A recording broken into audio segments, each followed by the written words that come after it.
জানতে পারি। আপনি নালিতাবাড়ির আপামর বাংলাদেশের সমস্ত হিন্দুদেরকে আপনি সংখ্যালঘু বলতে পারেন না। আমি এর তীব্র প্রতিবাদ জানাইতেছি।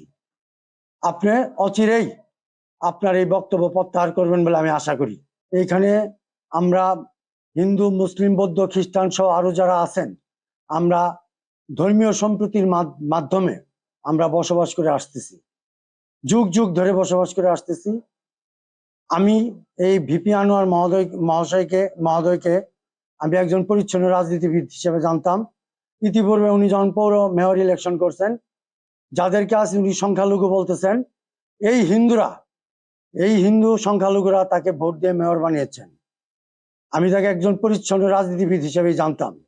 কিন্তু সম্প্রতি তার এই মিটিংয়ে, মঞ্চে তার এই বক্তব্যটা আমাদের তথাকথিত সংখ্যালঘু বা আমাদের হিন্দু সম্প্রদায়কে মারাত্মকভাবে ব্যথিত করেছে, যা ভাষায় প্রকাশ করার মতো না।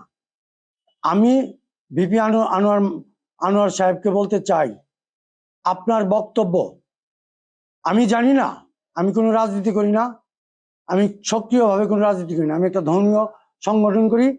আমি বাংলাদেশ পূজা উদযাপন ফ্রন্ট নালিতাবাড়ি উপজেলার সভাপতি হিসেবে দায়িত্ব পালনকালে এই বক্তব্যটা আমাদেরকে অত্যন্ত ব্যথিত করেছে।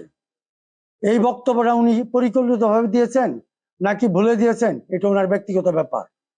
আমি দাবি রাখি যে এই যে যারা হিন্দু সংখ্যালঘু আজ বলতেছেন, তারা আপনাদের বিএনপির সাথে অনেক নেতাই আছে। আমি 2-4টা নামও বলতে চাই: বাবু গয়েশ্বর চন্দ্র রায়, গৌতম চক্রবর্তী, নিতা রায় চৌধুরী, রিপুন রায় চৌধুরী, বহু হিন্দু। এবং আমাদের যে আপনাদের যে দলের ভারপ্রাপ্ত চেয়ারপারসন জনাব তারেক রহমান, উনিও ধর্মীয় সম্প্রীতি বজায় রেখে উনি রাজনীতি করতেছেন। এই বক্তব্যটা আপনি, আমাদের দাবি, আপনি এই বক্তব্যটা প্রত্যাহার করবেন। আর যদি আপনি ইচ্ছাকৃতভাবে করে থাকেন, সেটা আপনার ব্যক্তিগত ব্যাপার। আর যদি ভুলে বলে থাকেন বা পরিকল্পিতভাবে বলে থাকেন, তাহলে এই বক্তব্য আপনি প্রত্যাহার করবেন। দুলাল চৌধুরী, আপনি সবাই বিএনপি করেন, এটা আপনাদের যদি ব্যক্তিগত হিংসা থাকে সেটা অন্য জিনিস। আপনি নালিতাবাড়ির আপামর বাংলাদেশের সমস্ত হিন্দুদেরকে আপনি সংখ্যালঘু বলতে পারেন না।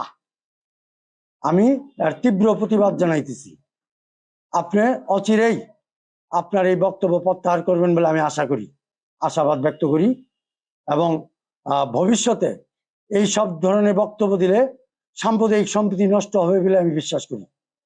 এইসব সমস্ত রাজনীতিবিদদেরকে আমি আহ্বান জানাবো, এইসব যাতে ধর্মীয় সম্প্রীতি নষ্ট না হয় সেই দিক খেয়াল রেখে বক্তব্য দিবেন।